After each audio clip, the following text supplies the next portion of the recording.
Have a seat on your porcelain throne.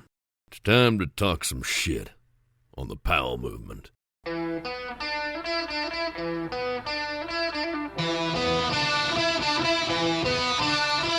Welcome to the Powell Movement.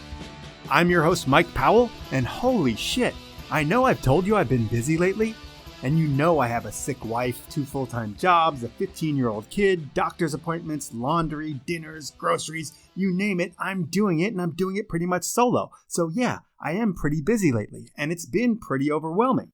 But I've been able to manage, and that's until lately. Recently, I found things getting to the point where there aren't enough hours in the day. I've never thought I would get to that point in life. It's crazy. I've heard of people talking about that before, but there are just so many tasks to do, and the hours just aren't there. And you know what? It doesn't matter. We'll make do. And on top of all the other stuff I mentioned just a few seconds ago, we are moving my studio from upstairs to downstairs. This is going to allow me to be closer to Ange, which is important. It's also going to allow our son Keaton to have a room upstairs, which is awesome. He'll have pretty much a den for him and his friends to hang out with, which is really cool. But talk about a huge undertaking. And I only did about 20% of the work. Ange's friends spearheaded this idea, which meant that I spent last weekend moving and cleaning. And this week, Ange's friends came over and they killed it for us. It was a lot of work, but our place looks so great, and I appreciate the shit out of Ange's friends coming over.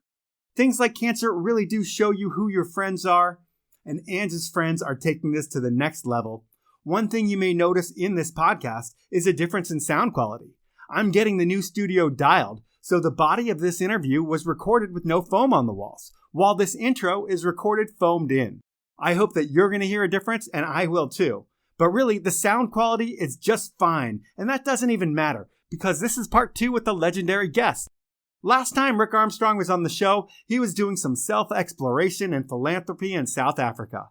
This time, Sick Rick is back at home in Jackson Hole, and we pick up where we left off, and this time there's way more ski stories. Before we get into part 2, I want to thank you for listening each week. I also want to ask you to tell a friend about the show and review me wherever you listen. All these things really do help the show grow, and they're greatly appreciated. Finally, please support the incredible brands that make the podcast happen. They are Elan Skis, Outdoor Research, Stanley, and Best Day Brewing. Now it's part 2 with one of the most interesting people in skiing, Sick Rick Armstrong. The last time you and I talked, you were in South Africa, and you were about to do like an ibogaine ceremony or something like that. It sounded really fascinating to me. You've done it now. What was that thing all about? Yeah, so went to South Africa. I was actually in Zimbabwe and did an iboga actually, which is the natural form of ibogaine. So it's the form with all the alkaloids, natural, straight from the tree bark. A great story about that is the way they found it. Basically, a guy found a dead porcupine, took it home to his wife. He passed out, went to sleep. She cooked up the porcupine, ate the porcupine, and then started having these wild visions. Told her husband, he's like, "You're crazy." And then she's like, "I don't know, man. This is what I saw. I saw these wild visions about things happening in our village." So that word got around. The village freaked out a little bit. Like, "You're crazy. That's nuts. You're saying these things." And then one of her friends came over and ate some of the same porcupine, and she had the same experience. And then, this is the lore, right? They realized that the porcupine had something in it, and then another person ate it and had the same experience. They then went and found where the dead porcupine was, looked in the hole, and found out that the porcupine had been eating this root of a tree, the iboga tree. And that's when they discovered the powers of that plant. So it's porcupine food. What are the powers of that plant like to the human being? I'm sure you didn't eat the insides of a porcupine. It probably came in some kind of tea or a root. But what happens? Well, it tastes horrible. It takes you into a different state. It's a hallucinogen. It's a psychedelic, psychotropic, and it's one of the strongest known psychotropics in the world. It's also one of the only things in the world that's known to treat people or help them get over heavy addictions like heroin. That's why you have actually conservative lawmakers, guys like Rick Perry, the governor of Texas, hyper conservative, right? Hyper conservative. He's 100% behind backing iboga because of the power it's used for working with PTSD and with addictions. It's one of the only things known to have major impact on getting people over both those things, PTSD and addictions. You don't seem like you're an addict by any means, and you're just doing it to experience what it actually does. And for you, like when you say hallucinogenic, is there a way to describe what you're actually experiencing and how long it lasts? Yeah, well, it's one of the longest lasting. It has a very long life, a long half-life. So it lasts 2 to 3 days. The Holy experience. crap. Yeah, it's heavy duty. I'll be honest, it didn't have the full effect on me. And it might have been just the particular batch that we had of it. And we were with a shaman, right? So a shaman dressed up with like feathers and paints all over him and listening to very specific music straight from Gabon. And it didn't have the effect that I know it can. So I am going to, at some point, I may actually go into the jungle and go to Gabon and try to go to its origins of the medicine and experience it. I do these things truly not unlike skiing, and I do them as exploration. You explore to expand your mind and knowledge, many years of doing these massive expeditions that we did. And we did things before the maps, before there was GPS. It was all purely exploration. And I believe for me now, these medicines are explorative. And I feel like I'm doing it for the same reason. I'm trying to learn and expand my mind, my horizons, and hopefully come out with some gain of knowledge that makes me have greater understanding of things. That's why I do it. I'm what they call a psychonaut, like an astronaut, except with psychedelics. So it's never stop exploring, and that fits perfectly into where I'm going to go next because the North Face is one of your sponsors. And being that you're not just a skier, you're a guide, a ski mountaineer, a paraglider, and the North Face is all about sending athletes on rad adventures. What was the most memorable North Face trip that you were sent on? I was very fortunate. Like we went on some wild ones, but my favorite, most memorable one was going with Doug Stout to Antarctica and South Georgia Island. I did 4 or 5 different journeys to Antarctica and South Georgia Island once. And we took a boat with John Greiber, Hillary Nelson, Doug Stout, myself, Tom Day, the famous cinematographer out of Tahoe. And we did this incredible journey. And John from Warren Miller Entertainment, we actually wrote it was probably $1 million expedition. It was crazy back then. We took a ship. The captain's name was Jerome Ponce. He's one of the very first person to sail solo around the world. And he was a French guy, probably the craziest person I've ever met, if not in the top 3 or 4. And then I tend to know a lot of pretty crazy people. So he was wild. Wild, wild guy. When you say he's wild, is there a way to describe how he's crazy? Yeah, he had no inhibitions, zero fear. Like I had my paraglider with me, and he found out that I was a paraglider pilot, and he got all excited about it because he's from France. And he wants to go fly. But then I look at his paraglider that had been sitting on the deck of his boat for years. It was not safe. And he was like begging me to take him out. I'm like, I'm not going with you. That thing needs to be thrown in the trash. And not like anybody you've ever met. When I say crazy, I'm like on a 1 to a 10, he was a 19 or 20. And he did things like a funny story I love to tell people is like, he explains to me that penguins, if they ever have 2 eggs, that they're going to kick one of the eggs off the nest and one's not going to make it.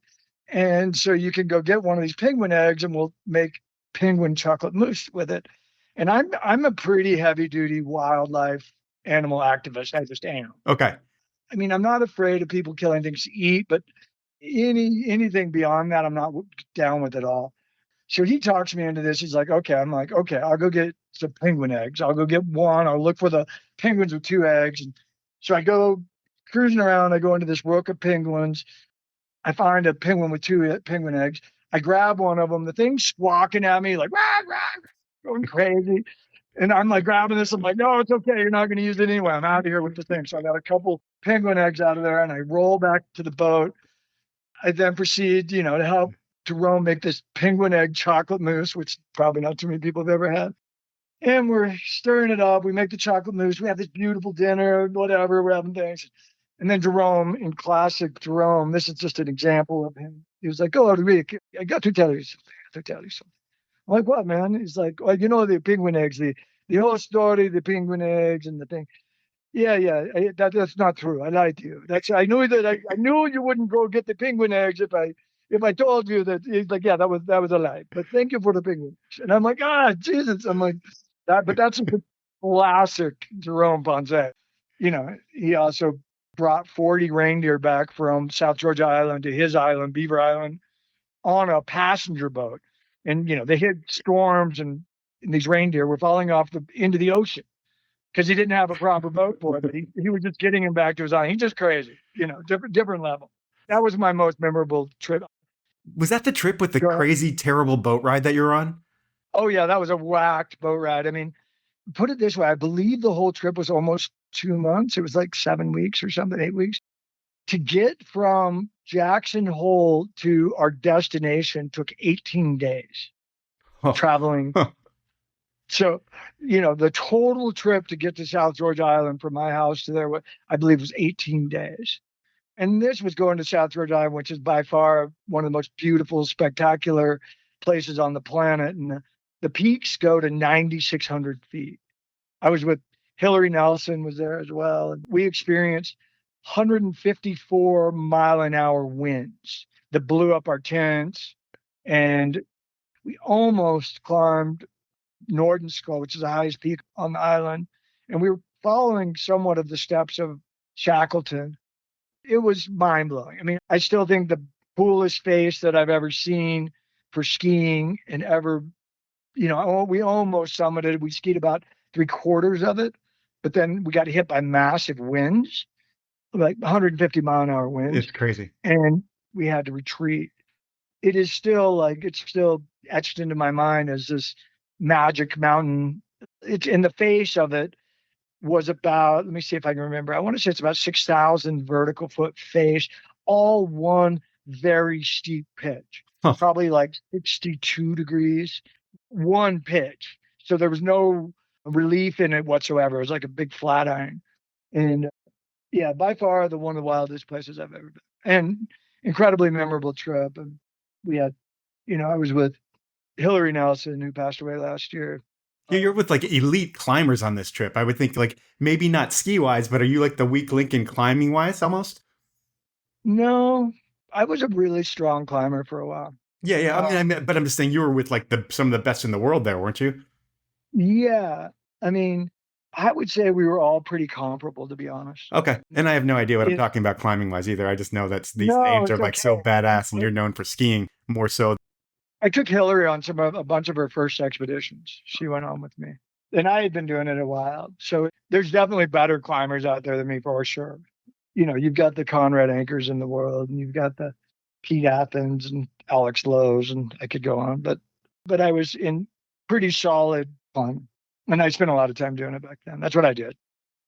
Another trip that you went on that involved a lot of suffering, because I would think the 154 mile an hour winds weren't very comfortable. But in 2002, you did a coast mountain trip where there was like 72 hours where you spent in a tent. And I think that was a trip where you didn't bring your sleeping bag, Matt.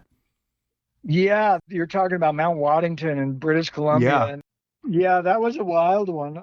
And I was with Mark Sinnott, who's an incredible climber, right? A very famous writer.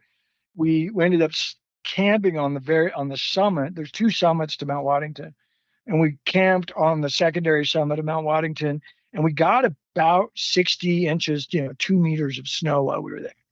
And somehow in the process of us, we flew a helicopter into base camp from, a long ways away at this lake into this base camp.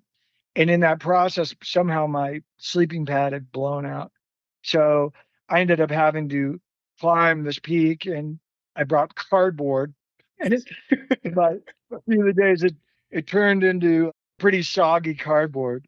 It was wet, it was like unusable. So I was basically sleeping on snow, and we were so light in our packages, our gear, that we didn't have books, didn't have any pins, didn't have anything. So we we sat there and took Celestial Seasonings bags, Mark and I, and we would make up stories for like the little characters on the tea bags we're doing. So like, we're pretty nefarious and definitely not safe for family ears. We're talking about like what the bear was doing sitting by the fire and just, whatever. Yeah, yeah. That was our entertainment. And we ended up, it stormed in for 3 days on the summit, kept getting deeper and deeper. And we were trying to do a first rock pitch, a new route up to the summit. And it just kept snowing. And we made the decision to ski down, and we skied Mount Waddington in chest deep snow. Crazy. And the avalanche danger, that one was not as safe. That was on the level of, I had to tell Mark, who at the time wasn't quite this, he was a better climber than I was, but probably not as accomplished in the mountains at skiing as I was. So we kind of had our roles, and I had to guide down this face that had massive crevasses. I mean, hotel-sized crevasses and mad exposure. And we had to ski down these powder fields, chest deep powder down these faces. And it was mind-blowingly good skiing, but the level of risk was off the charts. But it was one of those deals, right, where if you would have stayed, there was a chance that you guys run out of food and the storm doesn't let up. And there was like a little window where you guys were able to get out of there and escape, right? We were almost out of food because we had planned on being up there 2 days, and we were going through our 3rd day and on our 4th, I believe, if I remember right. And we waited till we had a little window of visibility so we could ski to get down. If it had come back in, and it's notoriously snowy mountain, it's coastal British Columbia. I believe it's the highest peak in British Columbia, but it gets hit by tons of storms. And it was incredible skiing. But yeah, had we gotten stuck up there longer, we would have been there a lot longer.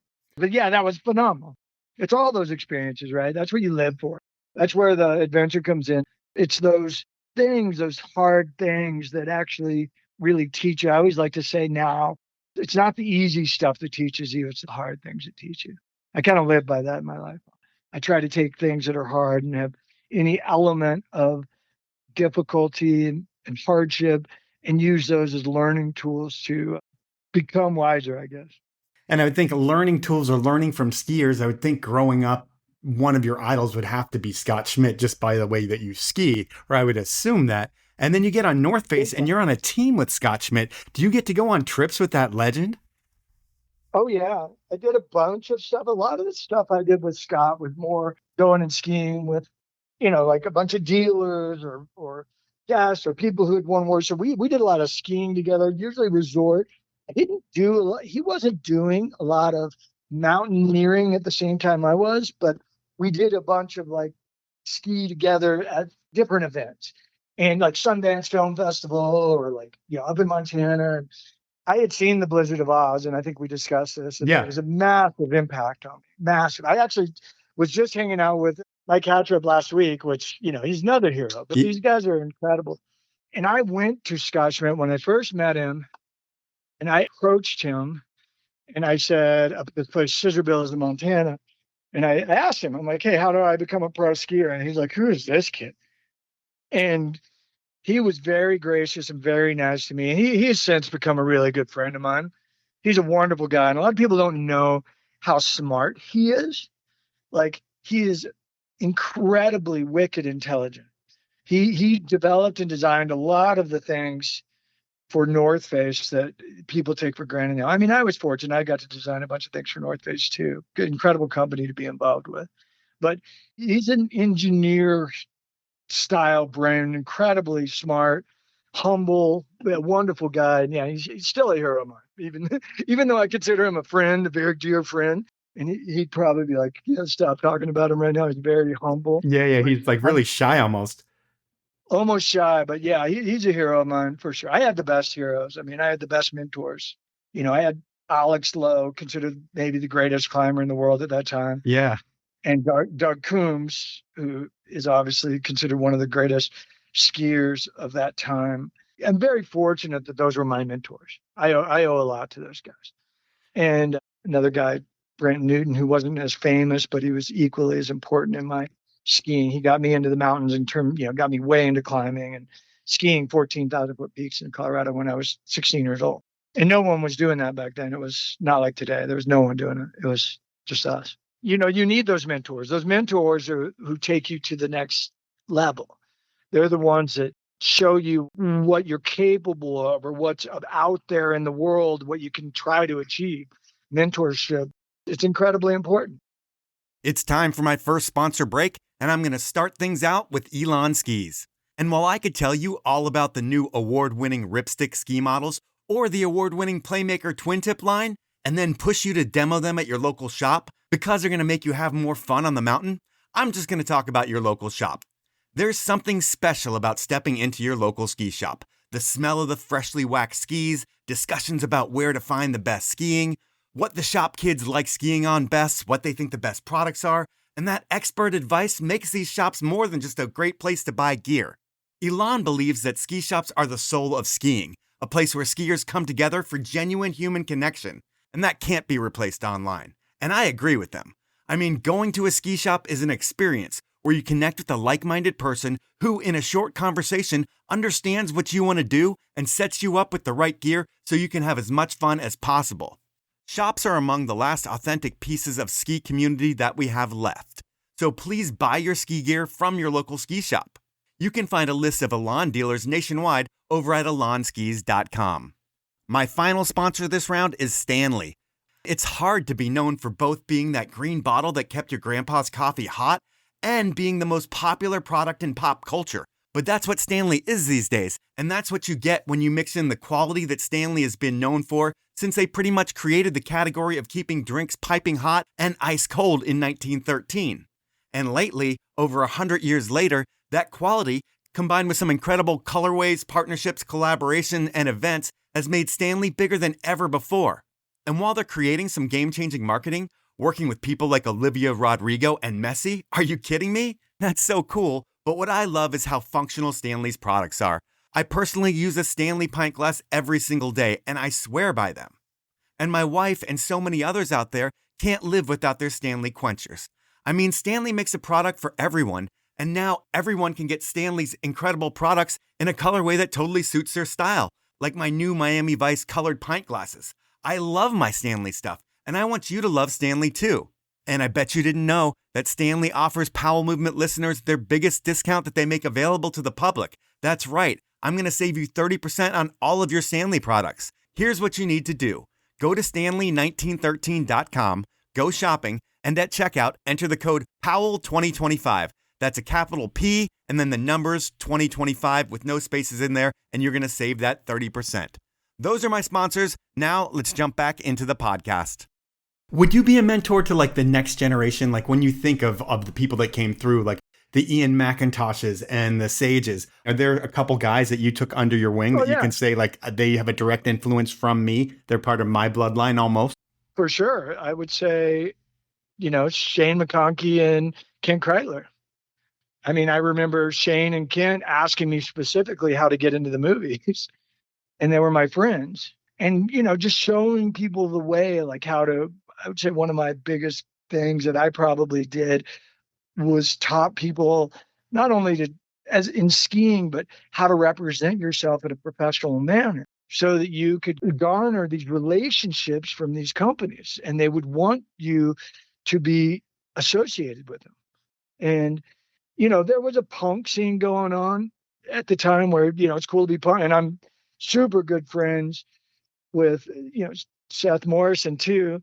But wildly enough, he was kind of well on his way because he started really young. I wouldn't say I was a mentor, but I was a friend with Seth. I'm still a friend with Seth. And when you say Shane, though, oh, sorry, I didn't mean to cut you off because we were talking about Seth, but I did cut you off, so I'll go ahead. When you talk about meeting Shane and like him looking to you as a mentor, do you remember the first time you met him? Because he's one of those guys that has an impact on a lot of people they meet. And did he have an impact on you the first time you met him? Oh, yeah. I met him in the Bud Mogul Tour in Colorado. I was a little older than him and a little bit more advanced, but he came and competed and we met briefly and I got to know him. And then I really got to know him up in Alaska during the World Extremes. And we went up there and they came there to film. And it's like the second year of the World Extremes or third. And they brought me, Shane, and Kreitler, and we went to Fairbanks and we did this tour around like promoting the World Extreme Skiing Competition. And we all stayed I had a hotel room at this hotel, the Ellie's, and I let Shane and Kent stay on my floor. We were partying with Pennywise and Offspring. It was crazy. Like partying with those guys? Oh, yeah. They had the hotel rooms next to us. Oh, that's so funny. Yeah, it was crazy. It was during the Snowboard King of the Hill or whatever it was. Okay, yeah. Yeah, I mean, that was a crazy time. It was wild, fun. But, and that's when those guys really hadn't been in the films yet. And I'd already been in a couple of films. So when I say mentor, I say it loosely, but I definitely had some influence on these guys for sure. And then we became very, very good friends. I'm still very good friends with Kreitler. I mean, I talk to him every week. So, these are lifelong friendships. And Shane and I were incredibly close friends when he was around. Well, I usually do a podcast this week from the Payne McChlonky Classic event, which I usually am the MC of, and I'm not the MC for the first time ever this year. But I usually do a podcast where I get like 20 people at the event. I stick a microphone in their face and I'm like, hey, give me your best Shane McConkey story. And, it's like people like Gaffney and everybody that knows him at Palisades. So I always get a ton of great stories. That's not going to happen this year because of personal issues that are going on in my life. So I am not able to go to the event this year, but I'm still going to get a Shane story, but I'm going to try to get it from you. What's your best Shane story? Oh, I've got a few. One is like Bandito base jumping in Vegas. That's one. But the one I think is the most interesting is I showed up in Squaw Valley and just randomly, and I call Shane up and I'm like, hey man, what's up? He's like, dude, I'm going to go illegally ski base off of Granite Chief. And I'm like, all right. So I helped him. I was the rescue guy. So I was just the guy to haul his ass out of there after he did the jump. And, and this is the very beginning of ski base jumping in the history of ski base. And he fired up off this thing and then launched. And I was just like blown away because I was into paragliding stuff. And I'm like, okay, maybe that's what I should get into. I never did get into it, but I kind of made a promise to my wife that I wouldn't pursue base jumping. I was doing enough crazy stuff, I guess. But yeah, so I picked him up and ran him up and like hauling out the other thing while the people are coming, like trying to figure it out, security guys and, running from the cops. And, we made it, but that was just one of my stories with Shane. And so you said you never got into base jumping, because that's something I wanted to ask is like, if you're friends with McConkey and he's base jumping and I'm sure he wants to get you into it, but you never got into it. It sounds like your wife. And then you had another thing like paragliding. And when did you get into paragliding? Well, I was one of the earliest guys in the world to get into paragliding, actually, and definitely North America. I got my first paraglider from a guy named Jean Bouchard, and it was given to me by this guy, Kiwi O'Rock Johnson, who actually died in a paragliding accident a couple of years ago. I went searching for him across the Nevada desert. Crazy story. But he gave me this paraglider and we just kind of hiked up these mountains and jumped off of them. And that was in 89. And just so you know, the origins of paragliding is like 88, 87. So we were very, very, very early in paragliding. And I got really into it. I competed in World Cups and I'm still into it in a way. I haven't been doing as much lately. I need to kind of sharpen my tools. But to me, it's 4-dimensional chess. It's an incredibly cerebral sport and dangerous. If I fly, my goal is to launch and see how far I can go. So really, truthfully, open distance records. And when I fly, I'm trying to break the open distance world record. And a couple of times I was close. How do you get home? When you go out and you jump to go as far as you possibly can and you don't know where that's going to be, you just, these days with a cell phone, whatever. But did it used to be you just go as far as you could and then hitchhike home? Hitchhike home. Yeah. And sometimes it'd take a day, you'd spend the night out, right? I still think that it's one of the coolest places to look at adventure because I think we can still go further. And you're doing it purely with air. So you get to this launch and this is the most pure form of travel that I know of because there's no motor involved. It's purely just air. And it's something that I don't know if you would ever be satisfied with your results. You're always trying to go farther and go farther. And it all depends on the wind. And right now, the furthest flight, just to put this into perspective, in a paraglider in one day is 378 miles. Oh, dang. So think about that. In a car going 60 miles an hour, so 60 miles in 1 hour, it would take you 6 hours going 60 miles an hour in a car to go that far. And you've gotten close. Yeah, and I haven't gotten that close. When I was flying at the highest level, I was in the 200-mile range. It's gone up a lot lately. That was in 2021 that record was broken. And that's out of Texas. We've learned a lot about weather patterns since then and where the very best places in the world to fly are. And it turns out that Texas, close to the Mexican border, is the best place to get those kind of distances. So, you go out in this random place out in the middle of friggin' nowhere and they tow up with a wire and you release and see how far you can go. What's the sketchiest or scariest situation that you've gotten yourself into in the air? I've had some pretty rowdy things. One time I was in the Himalaya. This was very early on the Himalayan flight. I was actually with Jeremy Nobis and Hillary Nelson. I did a bunch of expeditions with her. We were doing an NBC expedition. We were trying to climb and ski this peak called Deotiba in the Himachal Pradesh. And one of my things with paragliding, I brought my paraglider along. I went to this hill and I launched. And I believe I launched at like 7,000 or 8,000 feet, if I remember right. And I ended up going to well over 20,000 feet. And I didn't have supplemental oxygen. I had been climbing at high altitude, so I was pretty acclimated, so it was fine. But I ended up going well over 20,000 feet. And I went for a distance. I went about 90 miles in the middle of the Himalaya into areas that I really had no idea where the hell I was going. And I'll never forget, I got 30 miles down this route and there's a big cliff band. And on top of this cliff was like a farmer and I could see him and I'm waving and he's looking at like, what is this, man?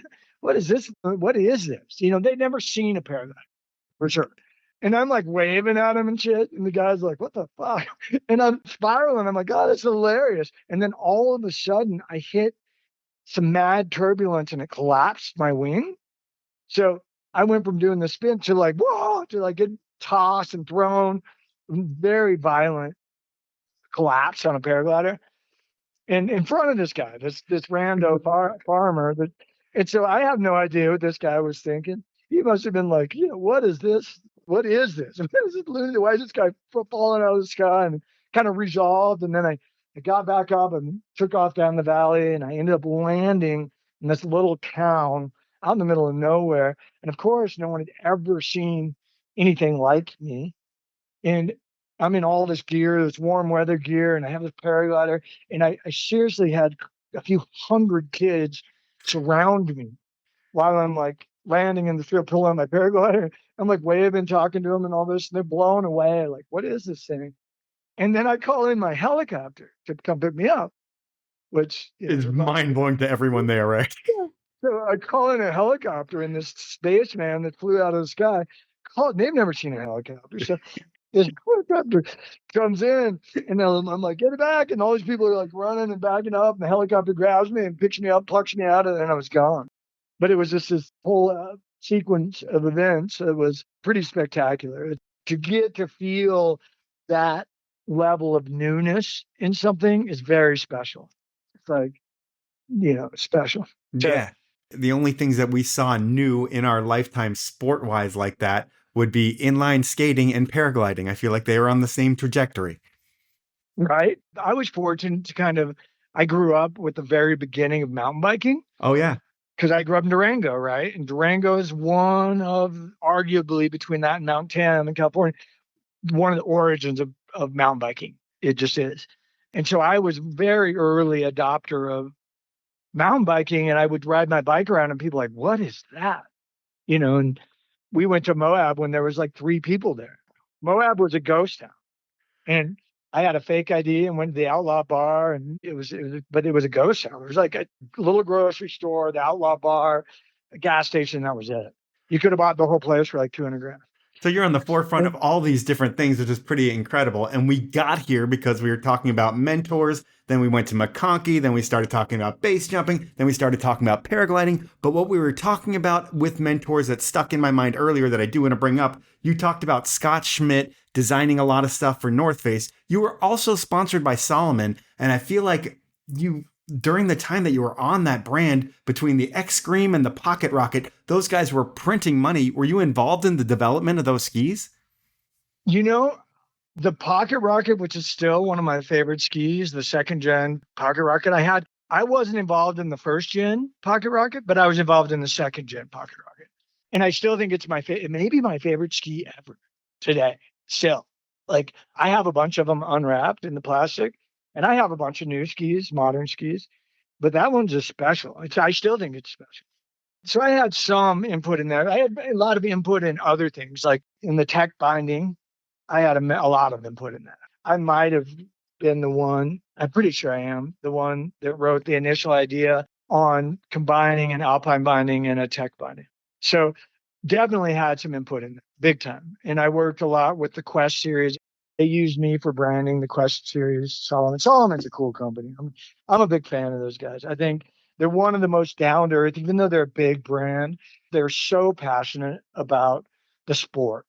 You know, the tech binding is purely the modern day tech binding, the shift and so on. That's purely them. And, you know, behind Dynafit, who actually designed the tech, but the next generation of that, the Alpine boot with a tech insert, that's really Salomon.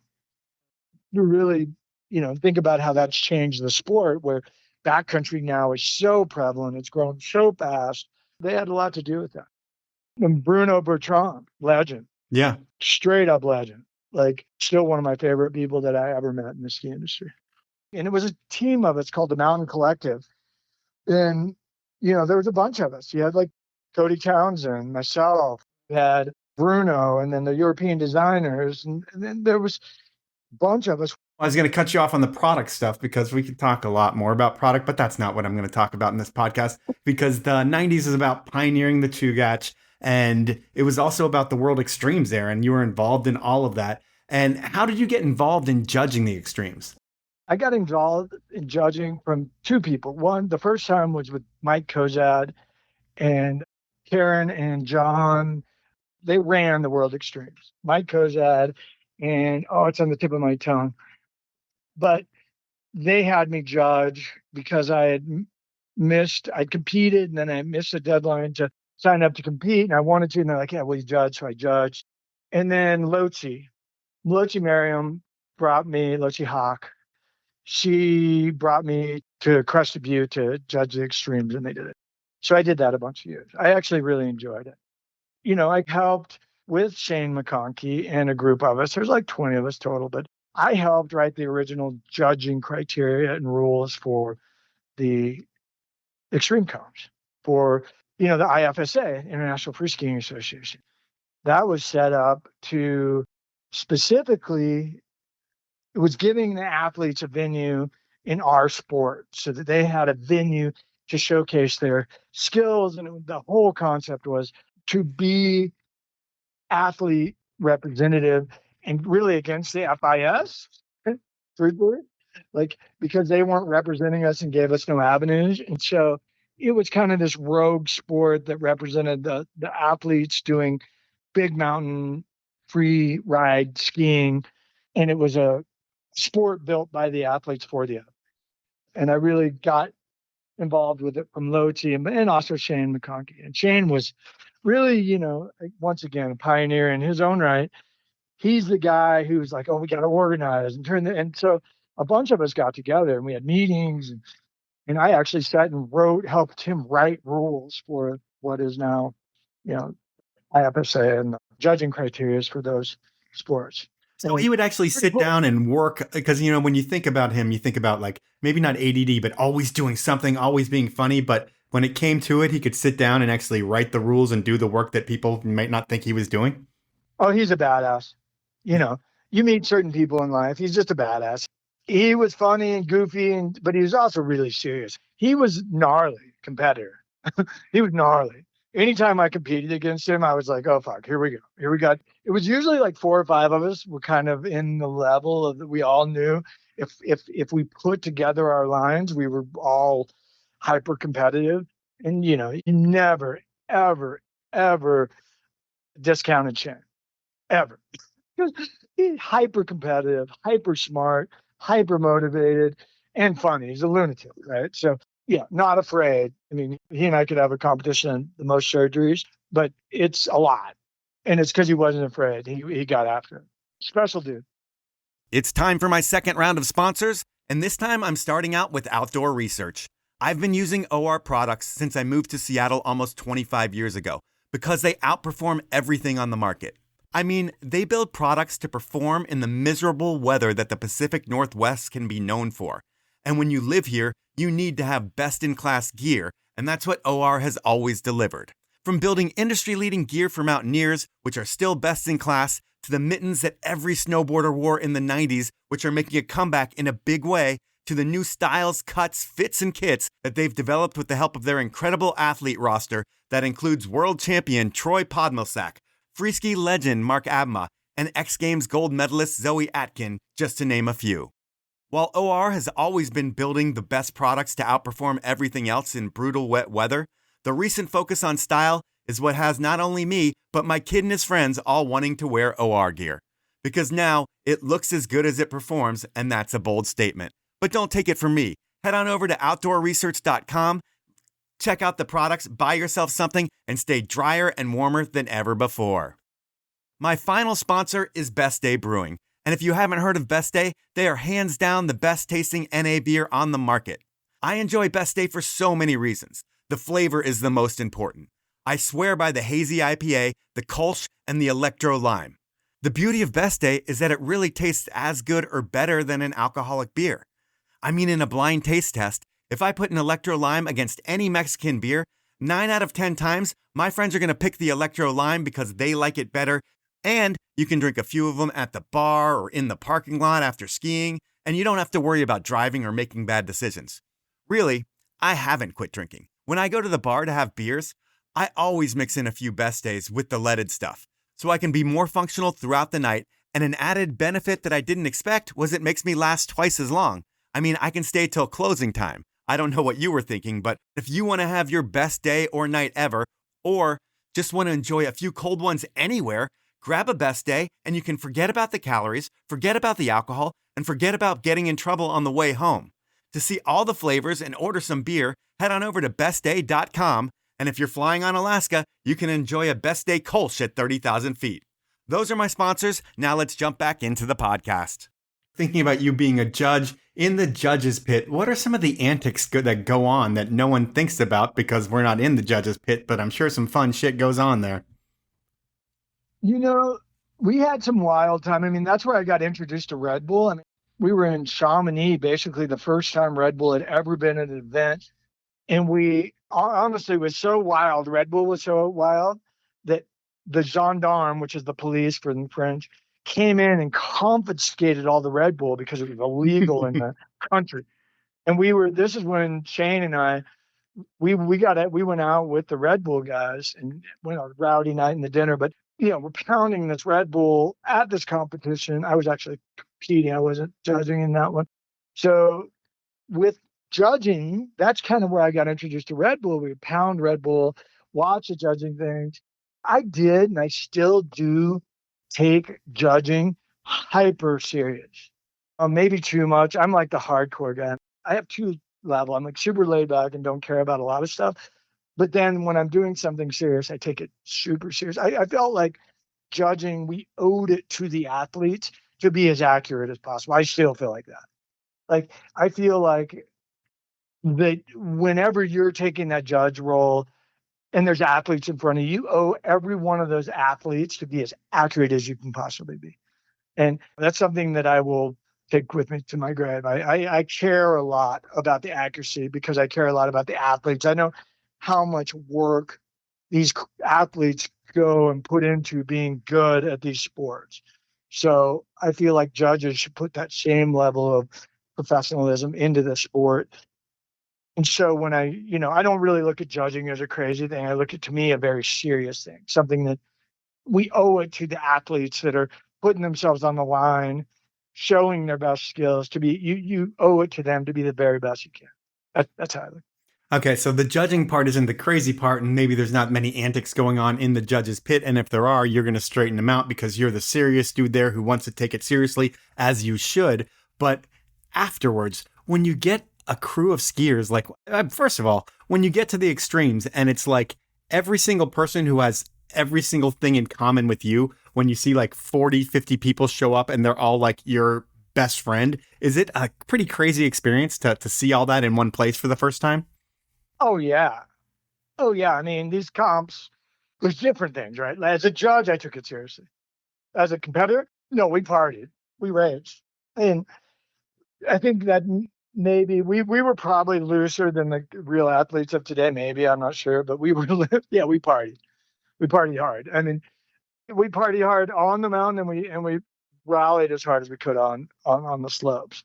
And I mean, I remember, a lot of antics. I mean, it was the 90s, right? There was shit going down, and we would party till 3 or 4 or 5 in the morning, and then go out and compete. And like you said, you're dealing with a whole bunch of like-minded people that you're kind of on the edge, right? You're pushing it, and then just that energy alone pushes you to another place. You're living on the edge, and you're outlaws. This is a group of outlaws, and I would say that these athletes were definitely groundbreaking, and we all knew it. You could kind of tell because you're not living the norm. You're living on the edge. And so that went day and night. And so we partied. For sure. So yeah, you guys partied back then, and then you think about it, I mean, it's burning the candle from end to end at all times. It's like you're skiing all day, you're at the bar all night, go home, rinse and repeat, and that's what life is. And in your 20s and your early 30s, that's fine. But do you see people get swept up in that lifestyle and it really hurt them? Because I would think in ski towns, like, you would see that all the time, just people dropping off. Yeah, it's a big issue to me. It's like kind of one of the things that I feel very fortunate. I was kind of different. I was always a business guy, even though I partied and I had a hell of a good time, for sure. But I was able to kind of control it. I have a lot of friends, a lot of my dearest friends that have not been able to control it. And they were also not able to turn their ski careers into a business career, something that funded their life beyond their ski career.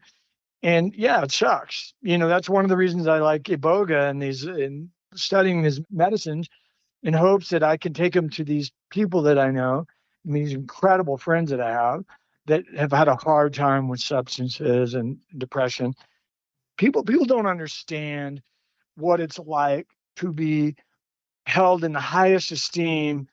Everybody wants to ski with you. Everybody wants to be with you. Everybody wants to take you on a trip, or everybody wants to party with you, everything. You've got girls everywhere. You've got people adoring you. Your adoration's just flowing in your direction.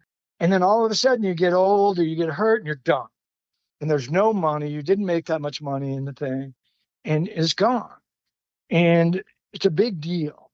And part of your job was to go party with people. I used to make the funny statement that I'm a pretty good skier, but I'm a heck of a good partier. So I'm a professional. And the part of it is true. I would go out for 40 or 50 nights a year, paid to go party with clients and this and that, entertain them, take them skiing, whatever, the whole fully encompassing that lifestyle, the partying hard, skiing hard, and then dealing with these people. So you're partying professionally a lot. And then when it dries up, it dries up. If you're not rich, family rich, and you don't have a backup, you're all of a sudden just left out in the cold. And I've seen that with a bunch of friends. And I don't like it. It's probably my least favorite thing about the ski industry and about the whole career. That is my least favorite thing. So I hope that somehow I can help my friends. Still, to this day, I think about it all the time. Well, that's a credit to who you are. And with what you were doing, I mean, you were one of the top guys in the paragliding world. Like, you were one of the first guys and one of the top guys. Thinking of that world, were there sponsorships and coverage in that world? Or was that just like pure fun and, kind of just for your reputation almost? that was for me. I always thought it should be, I got sponsored. I got free paragliders and stuff, but I didn't make any money doing it. Zero. I think there's still zero money in it. I Okay. think if you're the best paraglider in the world, you might make $100,000 a year, maybe. Okay. Not enough, not enough to make real money in the world today. It's just the way it is. And even with skiing, I was very fortunate. For a while, I was probably, if not the top paid big mountain skier, I was definitely one of them. Were you making like six figures to ski from all your sponsors Yeah. combined? Yeah, I was pulling six figures. That's pretty sick. Yeah. Yeah, that's rare. It's because I managed it like a business, right? And I was one of the very first guys to do that. And, I feel incredibly lucky that I took that tact on it because it helped me. And I came from no money. So I had to, out of necessity, figure things out. But I took it really professionally and I built relationships with these companies. I tried to carry myself in a business-like manner and it worked in my favor. But with your skiing, is it like you are going out every day trying to get photos? Because not only are you professional in the way that you approach your sponsors, but that you also realize that you need to create coverage and you need to get shots published? Like, is that just a focus, like where you're going out with the Wades and the Bobs of Jackson every day trying to get what you can get? All the time. We went out every day with it. And it almost, to be honest, it got cumbersome and it almost looked like a weight on your shoulders because we would go out with these guys. It almost to the point got to where it wasn't as much free skiing. It was a job almost. It was every day. I would go out and shoot and you're always trying to get the footage. You're always trying to get in the magazines. You're always trying to get film. We were hyper competitive about it. And the goal was you'd open up a magazine and you'd see 4 or 5 of your images being that mag. That's how it worked back then. It wasn't social media, right? Yeah. So you were trying to get the covers of magazines. You were trying to get the double page spreads. You were trying to blow people's minds when they opened that mag and they'd be like, holy shit, what's that? And that's what it was back then. So you had to work really hard. I think it's probably harder now, almost. I think people have more control of their media with social media now. They control their own media instead of these outside sources. But I also think there's a lot of people out there trying to put media out. So there's more media available. So it numbs the impact of the media. But have you seen the new Kai Jones movie? Woo. Yeah. Everybody should watch that because it kind of highlights how hard it is to be that good. And he's obviously, and not just saying it because he's like my nephew, honestly, but he's next level. He's the apex skier in the world. I mean, he's top 0.001%. I mean, you see the lines that kid's throwing down, it's nuts. And after the injuries and all this, he has a lot of pressure on him to put stuff out. And he's lucky that he has a media firm behind him, his parents and stuff. But I mean, still a lot of work and there's a lot of competition. That's the best of the best. And I'm sure he does okay financially, but he's a rarity. And even then, it's really hard. Falling into Place. That's the name of his movie. Falling into Place. I mean, everybody should go watch it. Seriously. Yeah, I mean, I did a whole podcast on him like right when it came out because it is that badass of a movie. I mean, the kid's just a prodigy. He has been since he's been 9 years old when Jackson Hole put a segment out with him and he totally exploded. So, I mean, you guys have known about him forever, but the ski world over the past 3 or 4 years, it's hard to kind of one up what he's been able to do other than that injury that he had, which is obviously one of the worst injuries I've ever seen either. But he was able to make it through. He put out Falling Into This. We're not going to talk about Kai Jones anymore. We're going to talk about your first cover. What was it? I've had a few covers. My favorite cover was, of course, Chris Murray was the photographer, and it was out of Snowbird, Utah, and it was Powder Magazine. It was just there was a sun right behind me.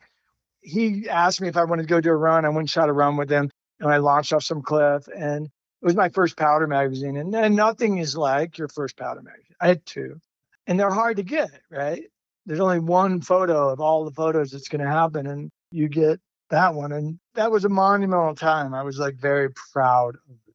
How do you find out? And what happens when you do find out? Is it like you were just shitting your pants so excited?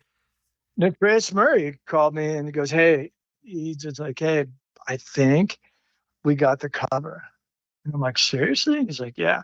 And then soon after that, Ben Warner, another legend from Powder Magazine, called me and was like, dude, you got the coverage sick. And I mean, whatever. It's Not my favorite photo of my career by far, but just the fact that it's my first powder cover. It's just a Powder magazine. It was our monthly analog documentation of what went down. So you would wait for that thing to roll through your mailbox so you could peel each page back and see who did what. I miss that. And that's now the pros doing it too. That's not just the consumers looking at being like, Sick Rick did this, Sick Rick did that. That's like the pros looking at it and being like, holy shit, this is what that guy did. This is what that guy did. I might need to one up that next week or next month.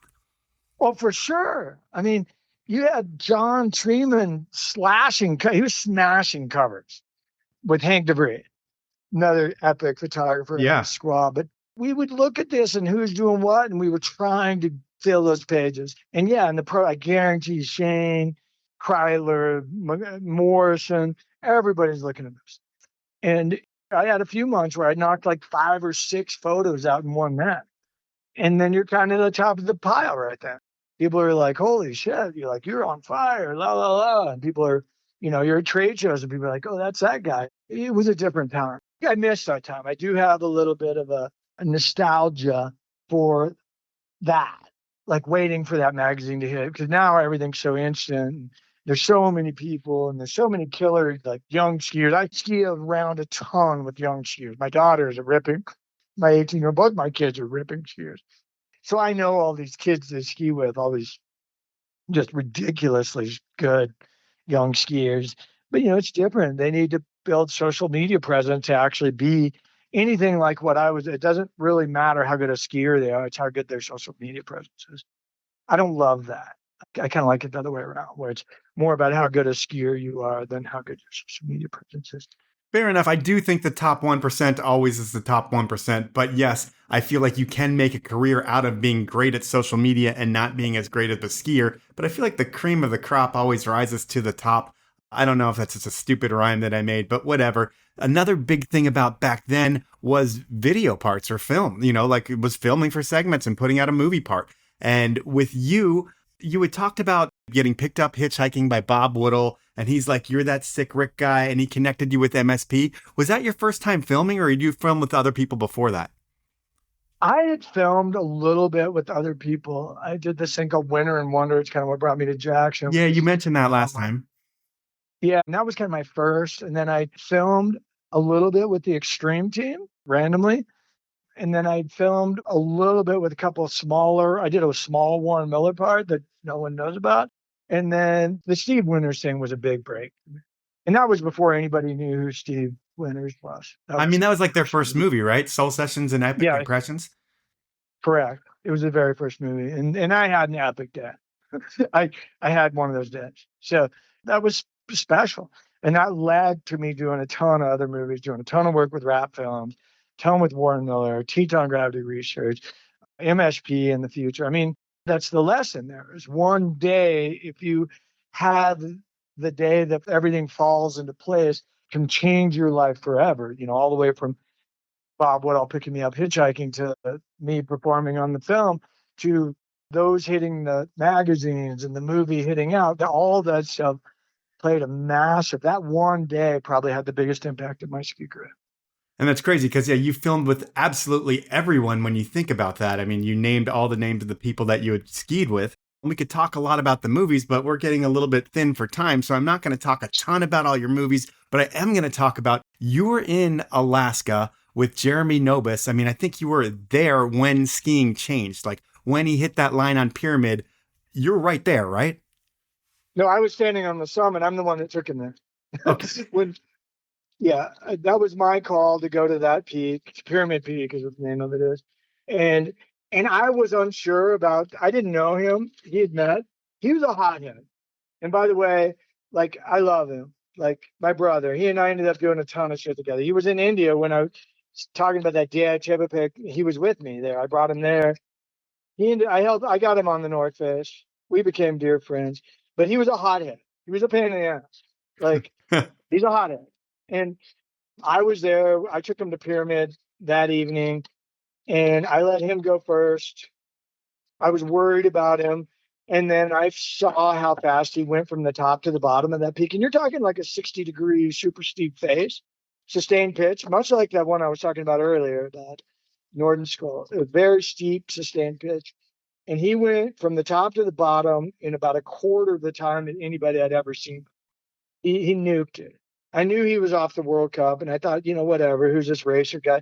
And typically racers are really good at going fast, but they're not good at airs, and they're not good at this. And he was kind of like that. He wasn't the best at airs, but man, was he fast. Yeah. He went skiing forever because he took skiing and brought the World Cup downhill onto these steep faces, right? And I watched him launch off the summit of that thing and nuke to the bottom in about 5 seconds. I'm like, what was that? He changed skiing forever with that run.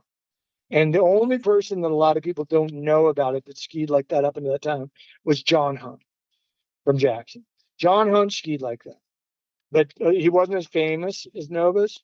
He didn't have the photography back because he was so humble and didn't really care about photography. But he skied like that too. He was the only other guy that skied like that. And yeah, I was standing there at the summit. I took him to that spot. That was me that took him. And Nobis changed my life forever. Nobis was a hothead, but he was also a lover, man. He was friggin' sweet. I'm like, my emails from the year before when he passed away are like heartbreaking. It's like, he's a sweetheart. And pain in the ass, as hard-headed as they come, opinionated, but friggin' incredible human. Wild. And couldn't control his demons, for sure. He'd be an example of what I was talking about and using these medicines to help people out. He'd be a prime example of that. And I'm still heartbroken about it. I got to be honest. It's like I cherished him, and he changed skiing forever. The cover, The Next Rock Star, he changed skiing forever. And we all owe him a little bit for that because he just brought this new energy to the whole thing. So I feel lucky to have been present for a lot of these incredible times. I owe a lot to like Mike Kozad and Doug Coombs for taking me to Alaska and getting me there. They knew that was my space, and having the ability to how special is that a lot of the stuff everybody skis today, we were skiing that 20 years ago. It was a lot of first descents for you, right? Yeah, well over 100. I don't know how many. And I mean, how lucky is that? How lucky am I to have that opportunity, right? It's like everything aligned for me perfectly.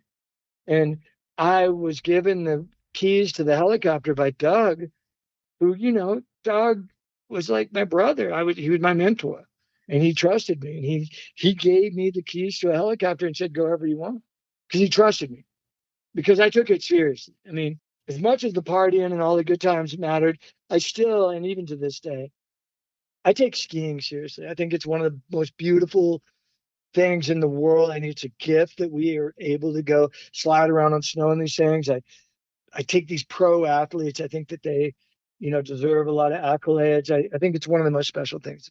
I will always be a serious skier.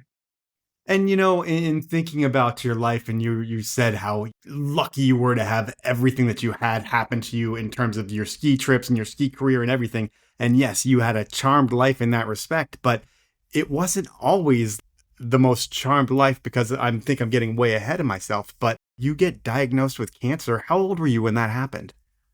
Wow, that's great. Yeah, it's a whole nother story, right? Like, I've had a wild life. Yeah, man, you've had it all. I think I told you, like, I could tell you 10 stories, but yeah, I've had cancer twice. And the first time they had to cut my nut off, it was like in 2001. I had testicular cancer. Is that 2004? I had my wife's. I forget. I'm not one of these people that keeps track of that shit. I just don't. I mean, that time was small. It was like a stage 2, 3. Yeah. The second time I had it was 2002, and I had stage 4. I was actually given 4 months to live. Oh man, that's so scary. 2022. Yeah, trippy, right? So I didn't tell my family about it. No. Because I'm like, fuck it. I'm not going to have people looking at me like, this guy's going to die. I didn't want it to change my moment. So I had stage 4 cancer, and it had gone through my whole body. I did chemo, the most stringent chemo that you can do. It's called the VIP treatment, and it's just splatting. It's the hardest chemotherapy regimen that there is. It's 5 days in the hospital, 22 hours a day. Holy So shit. you go into the hospital, and most people, you talk about chemo, they'll show up, they go in the day, get a shot, they leave and go back home, whatever, every day. Mine was 5 days in the hospital, inpatient. And I'm like a surfer at this point. I'm pretty into surfing. And I'm wearing like surf trunks. And these cute little nurses are showing up and they're putting hazmat suits on. Yeah. And they're full of hazmat. And I have a PICC line going from my arm to my heart. And all these nurses are wearing hazmats because they can't get near these chemicals they were pouring straight into me. Yeah, man. And it made me look like a 90-year-old dude. I have pictures of me when I look like I'm 90 years old. And it's a wild experience to all of a sudden be told that you're going to live 4 months. My prognosis got better. And the truth of the matter is chemotherapy cured me. It's like the best thing I ever did was chemotherapy. It healed me.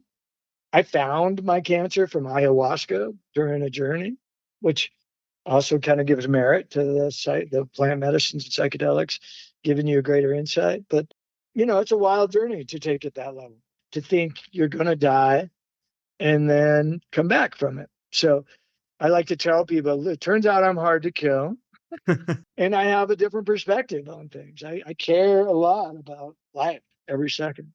And, I really do.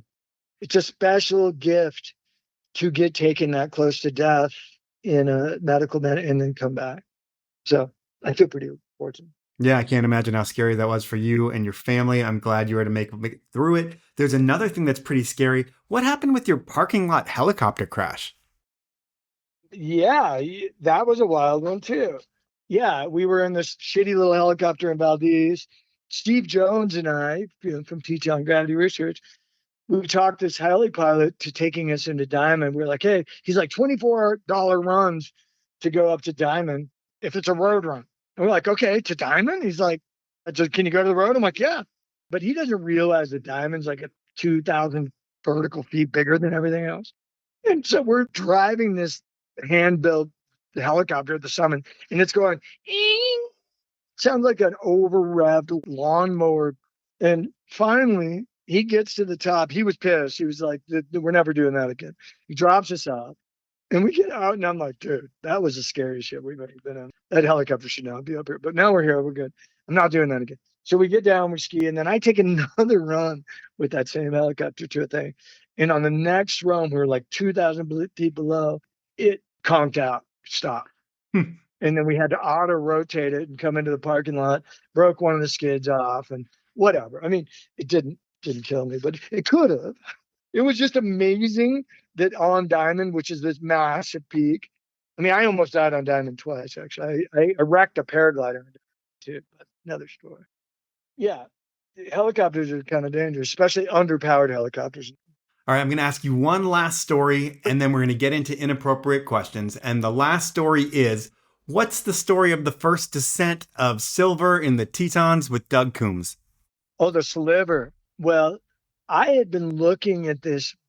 I'd seen it, and you could see it from the distance that there was a snow track off of Nez Perce. And I'm like, God, I think that thing goes. So I called Doug up. I'm like, hey, dude, you want to go? And Doug was always up for anything 100% of the time. That was one of the beauty. I mean, Doug was the captain of Stoke. I mean, just one of those people that's just always amped, always up for going to do something. And so we did. We left at like 3 a.m. and we climbed up this thing. We climbed this really steep, narrow. And the very top is like an little cornice. And I remember punching through this cornice and getting up to it. And Doug was like, you go, you go. And I was probably a little better at air than Doug was, honestly, truthfully. He was way better technical skier than I was. I mean, he was the most technical of almost anybody we've ever met. It's Doug Coombs. Yeah, it's Doug Coombs. And so I jumped in, I hopped into this thing. Both my ski tip and tail hit the rocks in the landing, right? Like down in. He's laughing. He's like, dude, I'm not sure about this. We were laughing about it. No, whatever. I turned down, go down. I mean, just one of those special moments. That was another first ascent, right? So it's just one of the special moments. I mean, you can't discard these moments, like with your special friends. doing things that you're a little bit scary, but they're just special. They kind of light your heart up. All right, well, that is the base of the podcast. Now, with inappropriate questions this time, I had trouble getting inappropriate questions last time, but this time I reached out to a bunch of Jackson legends, and they're all like, I don't have a question for you, but I'm going to find people. I mean, I had people that were legendary people texting me left and right, like really trying, which was pretty cool. I didn't think anybody would rally around, but nobody got me anything, so it really didn't matter. So I did pull something out of Wade McCoy, and he told me to ask you about the night in Le Grave when you got Doug to join you in a hotel. You guys were at a hotel on the main drag, and it's a climbing mecca. What happened in the hotel? What happened in the hotel? I think you set up ropes. I mean, the good thing is, one thing is, I've been really good at hiding all the nefarious shit. That may be my greatest skill. Because, yeah, I'm pretty innocent, really, honestly. My wife is like, oh my God. She's like, I have 100 stories for you. You should have called her. I should have called her. Your final inappropriate question is, you're a free ride parent these days, and you were a judge back in the day, and you were a serious judge. So what happens when your daughter doesn't get the score that she deserves? Like, are you able to keep that inside? Do you get pissed off? Like, how are you able to deal with that? No, I'm brutal. I'm the worst case scenario for bad judging. I can't help it. That's why I hate doing it, because I think I alluded to it earlier. I'm so particular about judging people correctly. And I've seen my daughters compete, and I've seen them overjudged. And I've told them this, that, hey, you got better results than you should have. But I've also, my young Ellie Snow, she won the junior championship. She had the best drone by far. And she got third because there was 2 Tahoe judges, and there was 2 Tahoe girls that got first and second. And I was pissed. And I had video of all this stuff, and I put a video online that said who won the run, and it outlined both the runs. And just so you know, it was 190 votes that my daughter won the run versus the other one. And I was pissed. So, yeah, it pissed me off because my daughter and I worked very hard. Ellie Snow is this wicked good skier, and it got stolen from her. And so, yeah, I have a reputation of being hard-ass in that sense. And I don't mind that, because I think I talked about it earlier. I think every athlete should get the score that they get. And if my kid doesn't perform, they should be in last place. Seriously. But if they perform, then they should get the score that they should get. And I actually am a proponent for redoing the judging system that I helped write. I think we need to redo it, and we need to get more critical about it. I think we need to get better at it. I think the judging criteria needs to get more finite and just better. And the reason I say that is, now that none of my kids are competing, I should be involved with it just to help the sport, because I believe that the athlete that performs the best should win the competition. And that's just how I am. Well, I agree with you, and that's Inappropriate Questions, and that's our podcast. And Sick Rick is a name that's a legend in the ski industry, and while I knew parts of your story, I didn't realize how interesting you were until I started doing the research, and it's like, this guy does everything from, like you're a pioneer in mountain biking and paragliding, skiing big mountains, Alaska. Everything that you've done is gnarly, but you're not this dude with an ego or even close to an ego. You're like this guy with a positive attitude, a smile at all times that everybody says is the most kind human being. And usually those people aren't the gnarliest people on the hill, but you are proof that you can be that, and you can be a cool, laid-back guy who just sends it bigger than everybody else. You did that throughout your whole career, and it was cool to learn about your story. It was cool to get to know you a little bit, and I thank you for your time. It's an honor to be on your thing. Thank you for keeping the history of skiing alive. Skiing rules, man. We're very lucky to have skiing. It's a sacred sport. We get to live on this other plane, the frozen water plane. So thank you. It's an honor to be on your thing. I appreciate all that. And, I feel very blessed. So cheers to me, man. So that was time with Sick Rick. And what a life that guy lives. Being that he was smart financially early on in his career allows him to play, explore, and give back in his later life. But Rick has never been a suit. He was that badass motherfucker dropping the biggest cliffs in Jackson Hole, arguably one of the gnarliest places to ski in the lower 48, and he was one of those legends there. He was also one of the highest paid skiers of his time, which is also incredible. And on top of the amount of shots that he had published in Powder Magazine, his video parts, he also had over 100 first ascents in Alaska, and he spent so much time pioneering there. I mean, Sick Rick is a beast, but he's also humble. And a lot of times people like Rick, well, they come up cocky, and then when they have a life-threatening disease like cancer, like Rick had, and they beat it, that ego and cockiness kind of fall by the wayside. But the cool thing about Rick is that he's always been that humble guy before the illness and afterwards. Although maybe he appreciates life more, he's never stopped living, and he's never stopped exploring. And I'm stoked he took the time to tell us a little about it. That's the podcast. I hope you liked it. If you did, please review me wherever you listen. If it's a good review, it could be the best thing that happens to me all week. Who knows? I hope that's not the case, but you never know. Other than that, the best thing that you can do for me is support my incredible sponsors. They are Elan Skis, Outdoor Research, Stanley, and Best Day Brewing. Have a great week, everyone.